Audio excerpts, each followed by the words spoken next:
vīriešiem. Es strādāju pansionātā, esmu tāda kā auklīte.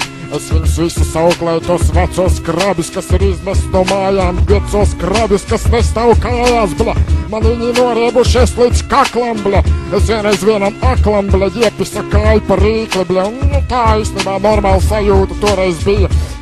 Bet pohuj, bļa, nākamajā dienā viņš man iesūdzēja tiesā, bļa, es pēc 2 dienām ielaidu viņam svinu miesā, un viņš vairāk nav tajā pansionātā.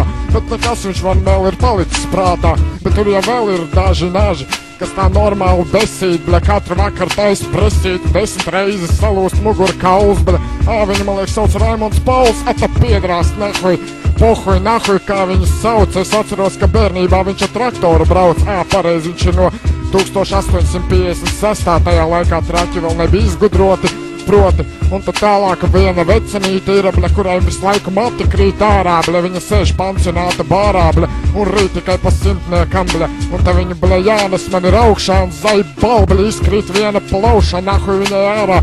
Zaibal, es viņu nahuj vienkārši nospārdu un piemat pie visiem pārējiem līķiem. Tad ir vēl viens vecis ar veceni, ķipa skaitās dviņi, tikai atšķirība tā, ka veceni ir pa 30 gadiem jaunāka nekā viņš, bļa, un es nevaru saprast.